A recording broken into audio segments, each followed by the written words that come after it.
देखिए, नगरीय निकाय चुनाव के समर के इस दौर में शहरी विकास को प्राथमिकता देकर बात की जाती है, लेकिन मैं एक सवाल शुरुआत में ये लॉन्च करने की कोशिश कर रहा हूँ। जो पीडीएस सिस्टम है, अभी धान खरीदी जो रमन सरकार है वो 1 नवंबर से किया करती थी, लेकिन जो भूपेश सरकार है वो 1 दिसंबर से कर रही है।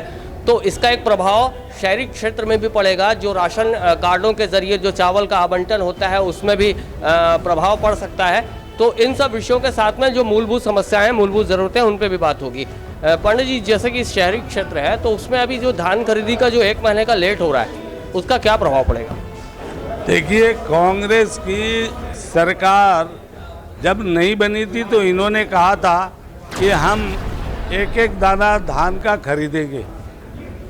दाना तो छोड़ दो, आधे किसानों का ये धान भी नहीं खरीद रहे।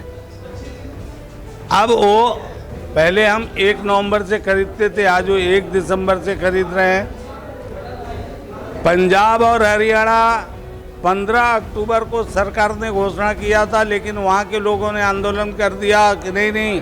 तो 12 अक्टूबर से पंजाब और हरियाणा में धान खरीदी हो रही है। ये सरकार किसान विरोधी सरकार है। किसान उससे काफ़ी परेशान है। जो उनके धान जो है दिवाली के पहले कट गए थे, वे लोग अब 1-1 महीना रखे हैं, सूखा लाइन लगा करके बेचने जा रहे हैं। कितने लोग कुचल करके घायल हो गए, ये पहली बार हुआ है। इसका जो इफेक्ट है वो शहरी आबादी को पड़ेगा? बिल्कुल पड़ेगा। शहर में रहने वाले लोग भी गांव से आते हैं, गांव से उनके भी संबंध है। यहाँ बहुत से रहने वाले लोग आसपास के गांव में भी रहते हैं, इसका असर पड़ेगा। जो मुद्दे हैं अभी जो लेकर चल रहे हैं, जैसे विकास को हर कोई पार्टी कोड करके चलती है, तो विकास की जो एक्चुअल परिभाषा है वो कांग्रेस की तरफ से भी कहा जाता है कि हमने किया, भाजपा की ओर से भी कहा जाता है हमने किया। तो इसका बीच का जो डिफरेंस है वो कैसे निकालें? इसके लिए आप लोग जाओ, पता कर लो। और हम जो हमारे कार्यकाल में हुआ है वो एक तिथि है, कब भूमि पूजन, कब उद्घाटन, कितना पैसा उस समय सैंक्शन हुआ, सारा आया। ये तो ओपन फैक्ट है। एक अंतिम सवाल है, क्या कांग्रेस ने आपके मुताबिक जैसे भिलाई नगर निगम हो या फिर और भी क्षेत्र हो, वहाँ डैमेज पहुँचाया, मतलब नुकसान पहुँचाया? कांग्रेस की जो सत्ता रही है उसके जरिए जो जनता का वो नुकसान हुआ है? भाई, जनता का कोई विकास नहीं हुआ तो नुकसान तो हुआ है। नुकसान तो बहुत सारे आधारों पर हुआ है। लॉ एंड ऑर्डर के पॉइंट पे हुआ है, आपके डेवलपमेंट के पॉइंट पे हुआ है, आपके आश्वासन के पॉइंट पे हुआ है। यूथ, तुम्हारे वृद्धा, किसान सब ठगे गए हैं। बसीन जी भी है मेरे साथ में। बसीन जी, ये बताएंगे, जैसे विधायक रहे हैं आप यहाँ पर और यहाँ के सियासत को लंबे समय से देखे हैं और पूर्व महापौर भी रह चुके हैं। अभी आपके कार्यकाल के बाद में जो नया एक कांग्रेस का राज चला, उसके बाद में क्या स्थितियाँ बदली भिलाई की? देखिए, बार बार ये विषय आ रहा है।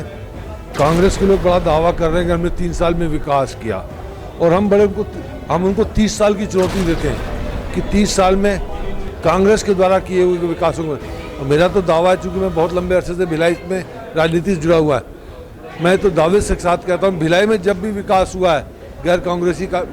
ये भी कहना है कांग्रेसी का कि कांग्रेसियों का ये भी कहना है कि जब से भसीन जी जीत के आते हैं उसके बाद से चेहरा नहीं दिखाते हैं। देखिए जी, भसीन जी ढोल नहीं पीटते, भसीन जी अपने काम से काम रखते हैं। मेरे दोबारा आने का ये एक माध्यम से मैसेज जाता है कि मैं जनता से जुड़ा हुआ हूँ। जनता के बीच में जो काम करना है वो मैं कर रहा हूँ, उस काम में मैं कहीं फेल नहीं हुआ। अदरवाइज यदि मेरे ये ऐसा होता तो जनता मुझे कब का नकार चुकी होती। जिस तरह से जो कोरोना काल का जो पीक टाइम निकला और उसके बाद ये दावा किया जाता है कि कोरोना के कारण कुछ विकास कार्य इनके कार्यकाल में प्रभावित हुए, कांग्रेस के कार्यकाल में। तो जो भाजपा का जो एक स्टैंड बाई लाइन है वो क्या है? आपको क्या लगता है कि 5 साल पूरे कम पड़ गए उनको? 2018 में चुनाव हुए, 19 में सरकार बनी, 19 से 20 इन्होंने कोई भिलाई में खाका खींचा का विकास का नहीं किया। 20 और 21 गुजर जाने के बाद अभी पिछले 6 माह में कोई ऐसा नया काम नहीं है। भाई, सामने एक ब्लूप्रिंट तो हो कि भाई मुझे खाका खींच लिया, इसमें रंग भरेंगे बाद में। विकास का कोई ब्लूप्रिंट नहीं है। जो यहाँ का इंफ्रास्ट्रक्चर है, जो भी नालियों का निर्माण है, सड़क निर्माण है, या फिर जो 4 लेन के किनारे का जो एक इंफ्रास्ट्रक्चर है या 4 लेन का इंफ्रास्ट्रक्चर है, वो भी काफ़ी हद तक डैमेज दिखाई दे रहा है। और वो आज का नहीं है, वो बहुत पुराने समय से चला आ रहा है। अब अच्छा, नालियाँ बहुत पहले बनी, नालियां हैं, रोड्स हैं, इनका निरंतर संधारण होना चाहिए। इवन गवर्नमेंट बिल्डिंग, ये मानते हैं क्या कि बगैर इंजीनियरिंग के लिए इसको ऑपरेट हुआ?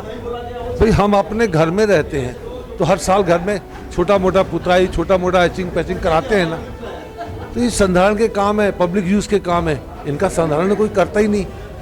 आज ये जो दावा कर रहे हैं इनको संधारित कर लिया होता तो ये नौबत क्यों होती शहर के अंदर। देखिए, स्मार्ट सिटी का सभी लोग कहते आए हैं। एक्चुअल जो कहना रहता है, चाहे भाजपा से कोई जीते चाहे कांग्रेस से जीते, स्मार्ट सिटी बनाएंगे, और हर बार जीतने के बाद यही बातें होती हैं। तो आखिर ये स्मार्ट सिटी बनेगी कब? जैसे कि आप लोग के भी शासनकाल में ये कहा जाता था कि पूरा शहर सीसीटीवी सराउंड रहेगा, अपराध के दर में कमी आएगी, सीसीटीवी को हम चारों तरफ लगवाएंगे, लेकिन आज तक वैसा हो नहीं पाया, ना आपके कार्यकाल में ना कांग्रेस के। ये जो बातें कबूल करके हमने जो कहा है उसको किया है, जो कहा जा रहा है सामने कभी कहीं नहीं कहा।